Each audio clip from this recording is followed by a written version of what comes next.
প্রশাসনের আশ্বাসে উত্তরাঞ্চলে পেট্রোল পাম্পে ধর্মঘট প্রত্যাহার, জ্বালানি তেল বিক্রি বন্ধ থাকায় দুর্ভোগ।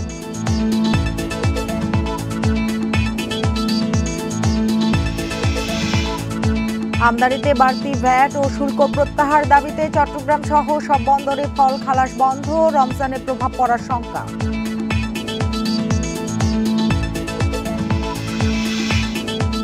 আখেরি মোনাজাতের মধ্য দিয়ে শেষ বিশ্ব ইজতেমা, তৃতীয় পর্ব আয়োজন নিয়ে মুখোমুখি সাদ ও জুবায়েরপন্থীরা।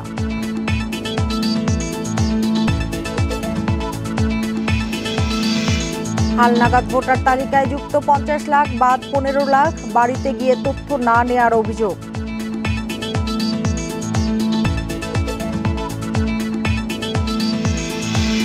শিক্ষার্থীদের আন্দোলনের মুখে জাহাঙ্গীরনগরে ভর্তিতে পোষ্য কোটা বাতিল ঘোষণা, সব ভর্তি হবে মেধার ভিত্তিতে। আমন্ত্রণ সমগ্র বাংলাদেশে, আপনাদের সঙ্গে আছি আমি সুমনা সিমি। এতক্ষণ জানাচ্ছিলাম শিরোনামগুলো, এবার জানাবো পুরো খবর। ইজারার মাসুল পুনর্নির্ধারণের আশ্বাসে উত্তরাঞ্চলে পেট্রোল পাম্পে ধর্মঘট প্রত্যাহার করেছে পেট্রোল পাম্প ওনার্স অ্যাসোসিয়েশন। প্রত্যাহারের পরপরই রাজশাহী ও রংপুর বিভাগের 16 জেলায় তেল উত্তোলন পরিবহন শুরু হয়। বিনা নোটিসে সড়ক ও জনপথ বিভাগের উচ্ছেদ অভিযানের প্রতিবাদে মঙ্গলবার রাতে পাম্প মালিক ও শ্রমিকদের সংগঠন ধর্মঘটের ঘোষণা দেয়। আজ ভোর থেকে অনির্দিষ্টকালের জন্য জ্বালানি তেল উত্তোলন ও বিপণন বন্ধ ছিল। হঠাৎ ধর্মঘটের কারণে ভোগান্তিতে পড়তে হয় যানবাহন চালক ও যাত্রীদের।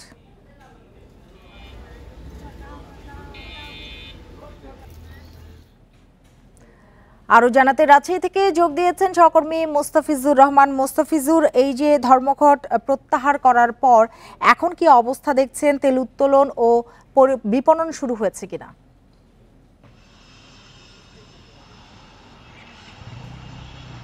দেখুন, ধর্মঘটের ফলে একরকমের যারা সাধারণ মানুষ ছিল তারা চরম ভোগান্তিতে পড়েছিল। বিশেষ করে সকালবেলায় মানুষ যখন অফিসগামী মানুষ যখন এসেছেন পেট্রোল পাম্পে এসে তাদের বাইক নিয়ে ফিরে গেছেন এবং অনেকে দেখেছি যে তেল না থাকায় তাদের বাইকটি ঠেলে নিয়ে যেতে হয়েছে। অনেকে স্কুলগামী অভিভাবক এসে কিন্তু বিপাকে পড়েছেন এবং সেই সাথে কিন্তু যারা ভারী যানবাহন আছেন তারাও কিন্তু অনেকটাই বিপাকে পড়েছিলেন যখন তারা হঠাৎ করেই শুনেছেন যে ঠিক 8টার পর থেকেই কোনো প্রকার যানবাহনে তেল দেওয়া হবে না, অর্থাৎ তেল উত্তোলন বিপণন সবকিছুই তারা বন্ধ রেখেছেন।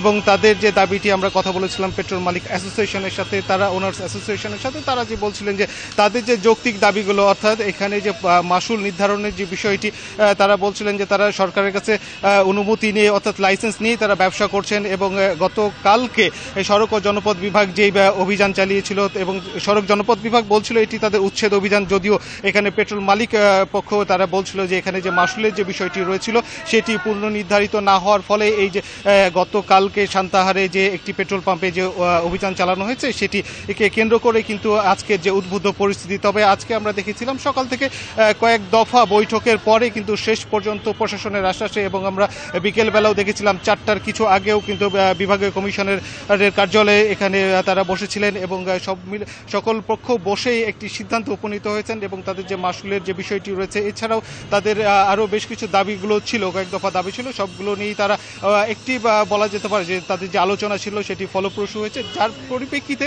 এখন কিন্তু আমরা রাজশাহী নগরীতে অর্থাৎ রাজশাহী এবং রংপুর যে বিভাগে যে তেল উত্তোলন বিপণনের ক্ষেত্রে তাদের যে নিষেধাজ্ঞা বা ধর্মঘটের যে ডাক দেওয়া হয়েছিল সেটি আপাতত স্থগিত রাখা হয়েছে এবং এখন পর্যন্ত আমরা দেখেছি যে এই ঘোষণা আসার পর থেকেই কিন্তু পেট্রোল পাম্পগুলো অনেকটাই সচল হয়েছে এবং আপনারা দেখতে পাচ্ছেন এরই মধ্যে বিভিন্ন যানবাহন আসছেন এবং তারা তেল নিচ্ছেন।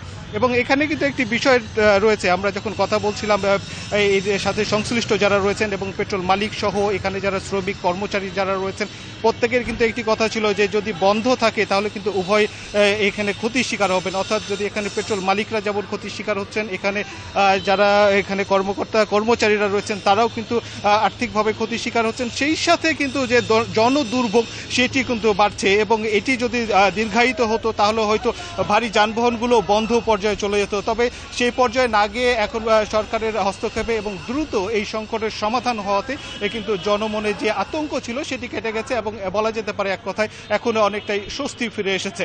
এই ছিল রাজশাহী থেকে সর্বশেষ। রাজশাহী থেকে কথা হচ্ছিল সহকর্মী মোস্তাফিজুর রহমানের সাথে। ফল আমদানিতে বর্ধিত ভ্যাট ও অতিরিক্ত শুল্ক প্রত্যাহার না হওয়ায় দ্বিতীয় দিনের মতো চট্টগ্রাম সহ সব বন্দরে ফল খালাস বন্ধ রেখেছেন ব্যবসায়ীরা।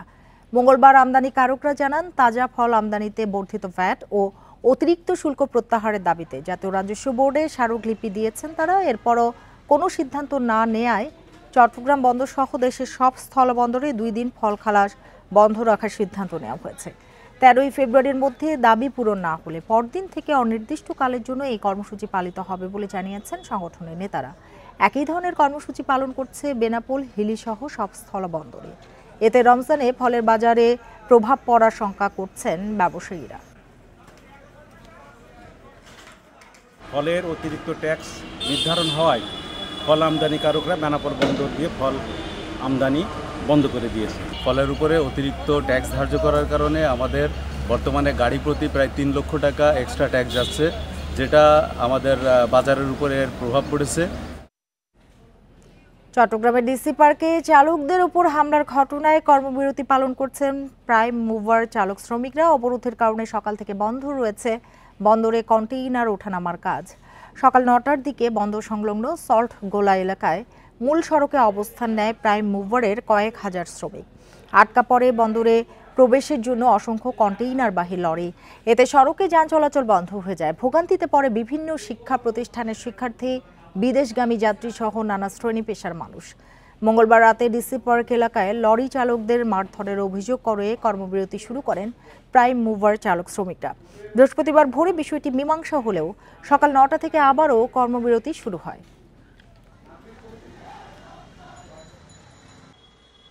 যে ঘটনা ঘটছে সেই ঘটনার জন্য আমরা তীব্র নিন্দা জানাই এবং সংক্ষিপ্ত কথা হচ্ছে যে হয়তো বন্দর চলবে না ডিসি পার্ক চলবে।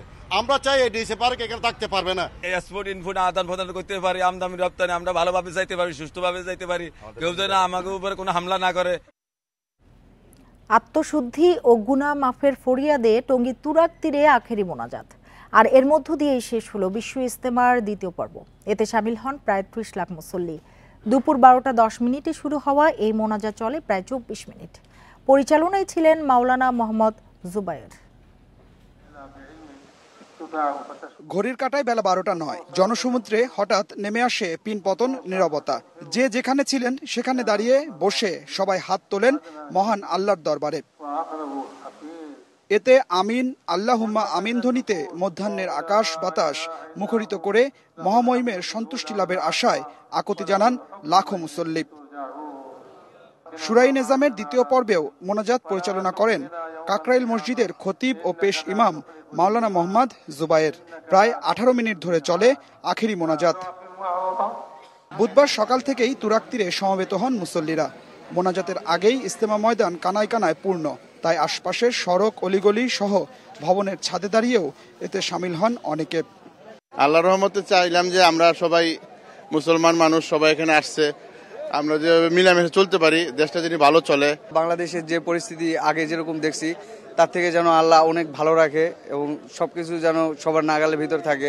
দেশের সবার জন্য দোয়া চাইলাম, দেশ ভালোভাবে চলে, আমরা সবাই আল্লাহর হুকুম মতো চলতে পারি। এ সময় করেন আত্মশুদ্ধি ও গুনাহ মাপের পাশাপাশি মুসলিম উম্মার শান্তি ও কল্যাণ কামনায় দোয়া। হেদায়েতপূর্ণ জীবনযাপন করার চেষ্টা করব, সবাইকে এই আমন্ত্রণ জানাবো, আমরা দাওয়াত জানাবো আর কি, যে সবাই যাতে ইসলামের পথে সুস্থভাবে চলাফেরা করে। অনেক ভালো হয়েছে, অত্যন্ত ভালো হয়েছে, যা প্রকাশ করা যাবে না। ইনশাআল্লাহ যা শিখেছি আমরা বাসায় যে সেভাবে আমল করব। এই পর্বে প্রায় 30 লাখ মুসল্লি অংশ নিয়েছেন বলে জানিয়েছেন আয়োজক কমিটি।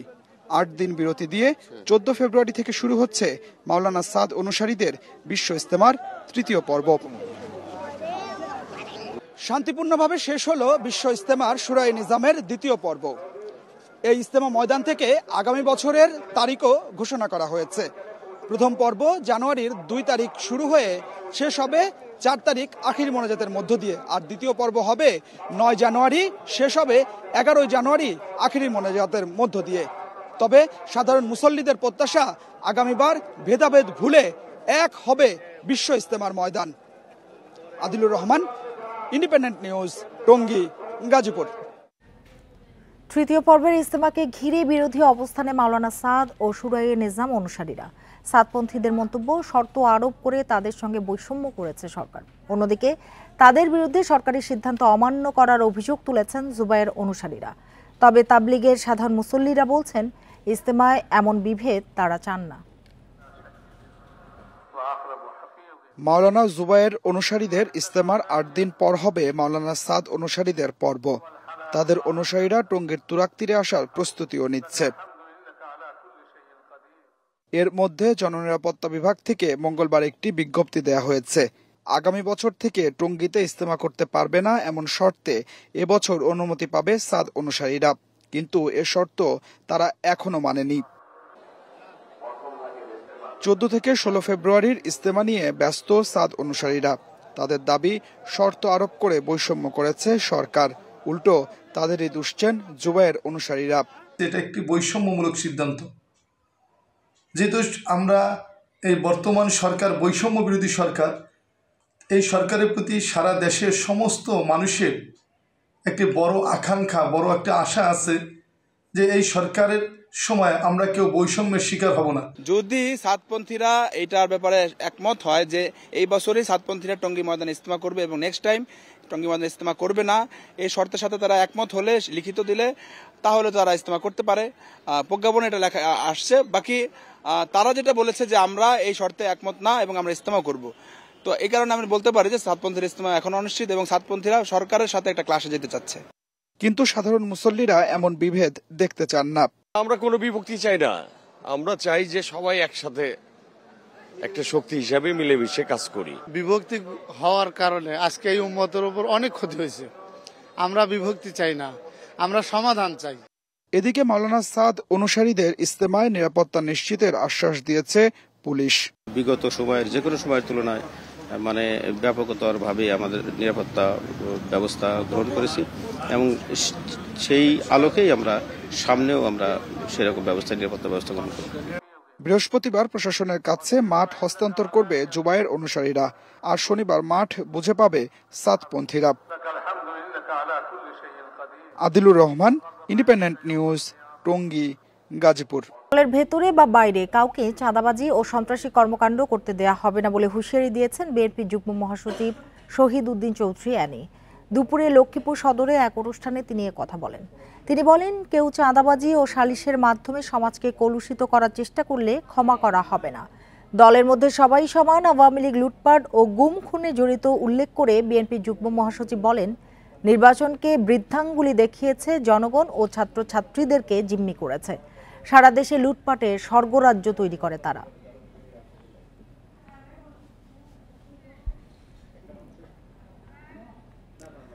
ষড়যন্ত্রকারীদের কারণে নির্বাচন যেন বিলম্বিত না হয় সে বিষয়ে অন্তর্বর্তী সরকারকে সজাগ থাকার আহ্বান জানিয়েছেন ঢাকা বিভাগীয় বিএনপি সাংগঠনিক সম্পাদক কাজী সায়েদুল আলম বাবুল। দ্রুত সংস্কার শেষ করে এবছরই নির্বাচন দেওয়ার দাবি জানান তিনি। বুধবার গাজীপুরের কালিয়াকৈরে বিএনপি চেয়ারপারসন বেগম খালেদা জিয়ার সুস্থতা কামনায় দোয়া ও শীতবস্ত্র বিতরণ অনুষ্ঠানে এসব কথা বলেন কাজী সায়েদুল আলম বাবুল। এ সময় বেগম খালেদা জিয়ার সুস্থতা কামনায় দেশবাসীর কাছে দোয়া চান তিনি। পরে দরিদ্রদের মাঝে কম্বল বিতরণ করা হয়। এ সময় কালিয়াকৈর থানা বিএনপির সাধারণ সম্পাদক পারভেজ আহমেদ সহ স্থানীয় বিএনপির নেতাকর্মীরা উপস্থিত ছিলেন। অনেক নেতৃবৃন্দ নাম পর্যায়ক্রমে বলবে এ পর্যায়ে জনগণ বাংলাদেশে আর কোনো স্বৈরাচারকে প্রতিষ্ঠিত হতে দেবে না বলে মন্তব্য করেছেন জামায়াতে ইসলামীর সেক্রেটারি অধ্যাপক মিয়া গোলাম পারওয়ার। সকালে খুলনা প্রেস ক্লাবে আয়োজিত অনুষ্ঠানে তিনি বলেন, 16 বছরে দেশের সবগুলো বিভাগকে তছনছ করে দিয়েছে আওয়ামী লীগ সরকার। স্বৈরাচারের মাস্টারমাইন্ড শেখ হাসিনা এত অন্যায় অত্যাচার করেছেন যে পালিয়ে যেতে বাধ্য হয়েছে। বলেন, হাসিনার সেই দাম্ভিকতাই তার পতনের কারণ।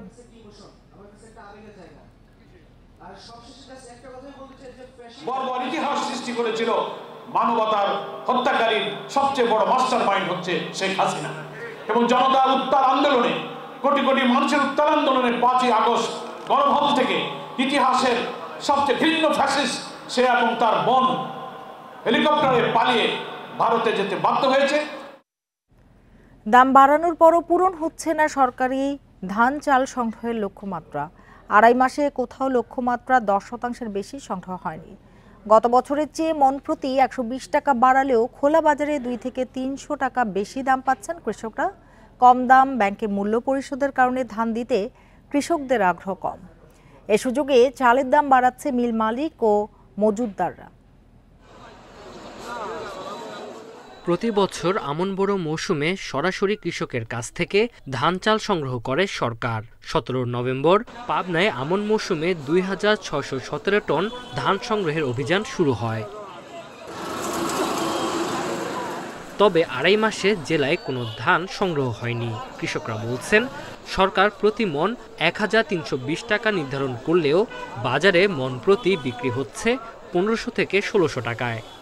আইডি কার্ড লাগে, বিল পাতি তাদের একটা সময় লাগে। ধান দেবো, গোডাউনের রেট বেসে 1320 টাকা, আর আমরা হাটে নিলে পরে ধানের রেট পাচ্ছি 1500, 1550। দিনাজপুরে 17,951 টন ধান সংগ্রহের লক্ষ্যমাত্রার মাত্র 10% সংগ্রহ হয়েছে। সরকারের চেয়ে খোলা বাজারে দাম মিলছে 2 থেকে 300 টাকা বেশি। নিয়মের কড়াকড়ির কারণে ধান সংগ্রহ কম বলছেন খাদ্য কর্মকর্তারা। অগস্ট, বিনষ্ট দানা, চিটা দানা এগুলো সব ক্লিয়ার করে তারপরে আমাদেরকে ধান দিতে হয়, যার কারণে কৃষকরা আসলে যেহেতু সরকার নির্ধারিত মূল্যের চেয়ে বাজারে তারা মূল্যটা বেশি পাচ্ছে, যার কারণে তারা বাজারেই ধান বিক্রি করে। ক্ষেত্র বিশেষে সরকারি দামের চেয়েও বেশি দাম পাচ্ছে, সেহেতু গুদামে ধান দেওয়ার ক্ষেত্রে কৃষকের আগ্রহ কম। তবে আমরা খাদ্য বিভাগ কৃষকের কাছ থেকে ধান ক্রয়ের জন্য সব রকমের প্রস্তুতি আমরা রেখেছি। ধানের আর্দ্রতা যাচাই, পরিবহন খরচ ও ব্যাংকের মূল্য পরিশোধের কারণে ধান সংগ্রহে আগ্রহ কম কৃষকদের। ধান ভালো শুকনা হইতে হয়, এই কারণে আমরা কিন্তু বাইরে ধান যেভাবে নিয়ে এভাবে মেলালারা নিয়ে যায়। আমরা ধানের বিষয়েও আমরা ক্যাম্পিং করেছিলাম, আমরা লিফলেট বিতরণ এবং মাইকিং করেছিলাম। যেহেতু বাজারে ধানের দাম বেশি, এই জন্য কৃষক আমাদের ধান বিক্রয়ে আগ্রহী হচ্ছে না, সাড়া দিচ্ছে না।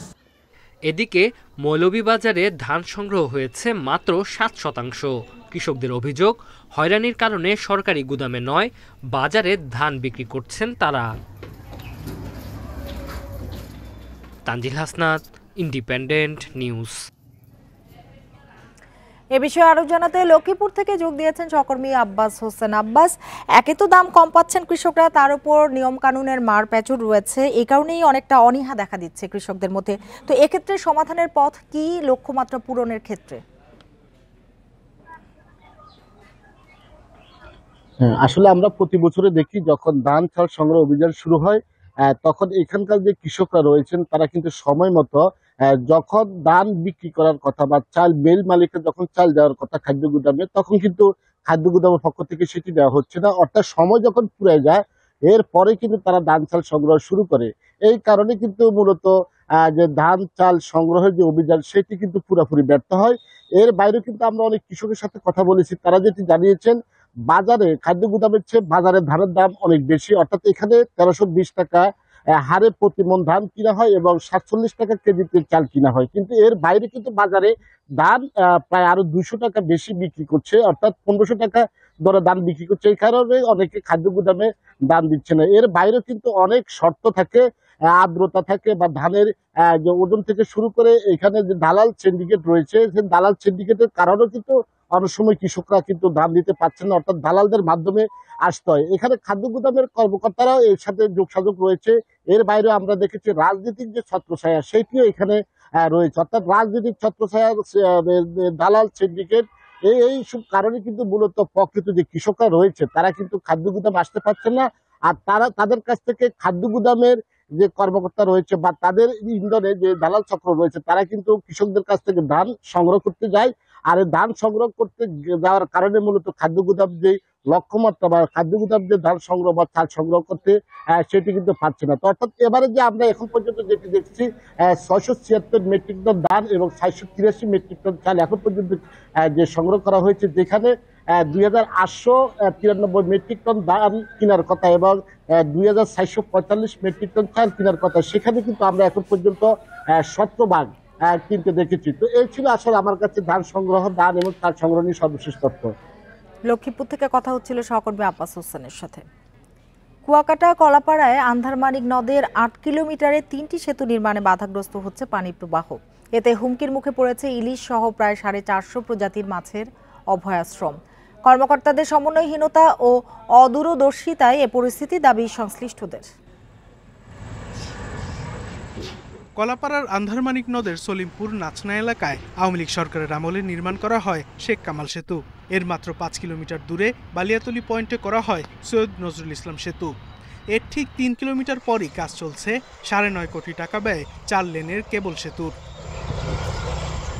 8 কিলোমিটার পরপর 3 সেতু নির্মাণে নদের স্বাভাবিক পানি প্রবাহ বাধাগ্রস্ত হচ্ছে। পলি জমে কমেছে প্রশস্ততা। এতে হুমকির মুখে পড়েছে 40 কিলোমিটার দীর্ঘ জলজ প্রাণীর অভয়াশ্রম। সংকটে পড়েছে প্রায় 1000 জেলে পরিবার। এই নদী ভরাটার কারণে আমাদের কোনো মাছ পোনা হচ্ছে না, আমাদের বাল বাচ্চা লইয়ে চলাফেরা করতে খুবই কষ্ট হয়। বিভিন্ন কাদার ব্রিজ হওয়ার কারণে মনে হয় যে আপনার এই নদী ভরিয়ে দিতেছে। এই নদীতে অপরিকল্পিত উন্নয়নের কারণে দেখা যায় যে 8 কিলোমিটারের মধ্যে 3টি সেতু করা হয়েছে এবং এই সেতুতে অসংখ্য পাইল দেওয়া হয়েছে, যেটি আসলে না করেও পারত। সরকারি দপ্তরগুলোর সমন্বয়হীনতা ও অদূরদর্শিতার কারণে এই দশা, বলছেন এই কর্মকর্তা। ব্রিজের কারণে কি কি ক্ষতি হয়েছে, যেমন বলা হয়ে থাকে পলিমাটি পড়ে ভরাট হয়ে গেছে, মাছের প্রজনন। এই উদ্বেগের বিষয়টি আমরা ঊর্ধ্বতন কর্তৃপক্ষকে জানাবো। ইলিশ সহ 450 মাছের অভয়াশ্রম আন্ধারমানিক। এই নদের নাব্যতা, পানি প্রবাহ ও মাছের স্বাভাবিক প্রজনন ঠিক রাখতে দ্রুত সমন্বিত উদ্যোগ নেওয়ার দাবি পরিবেশ বিশেষজ্ঞদের। Independent news.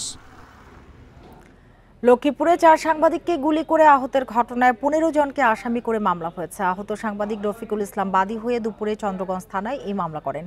10 জনের নাম উল্লেখ করে অজ্ঞাত আরও 5 জনকে আসামি করা হয়েছে। মামলায় 3 জনকে গ্রেপ্তার করেছে পুলিশ। মঙ্গলবার রাতে অভিযান চালিয়ে জড়িত তারেক আজিজ, আরমান হোসেন ও জাহিদ হাসানকে গ্রেপ্তার করা হয়। অপর আসামিদের গ্রেপ্তারে অভিযান চলছে। সোমবার বিকেলে সদর উপজেলার গণেশ্যামপুর এলাকায় মারামারি ও জমি দখলের বিষয়ে সংবাদ সংগ্রহের সময় যাবার পথে 4 সাংবাদিকের উপর হামলা ও গুলি করে আসামিরা।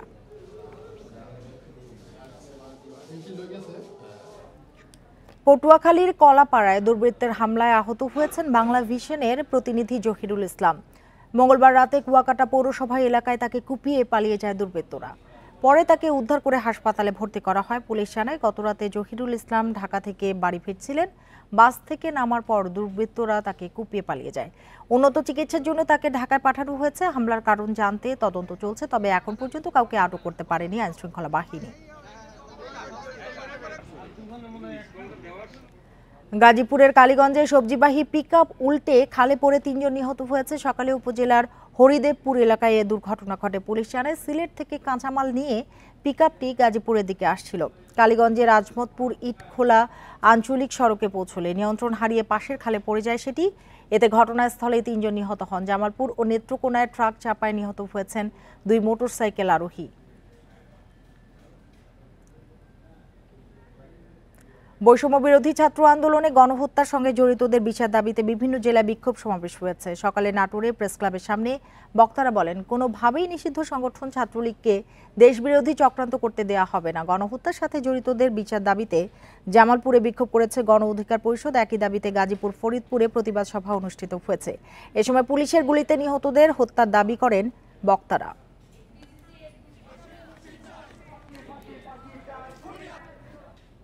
আর এতক্ষণ সাথে থাকার জন্য ধন্যবাদ সবাইকে।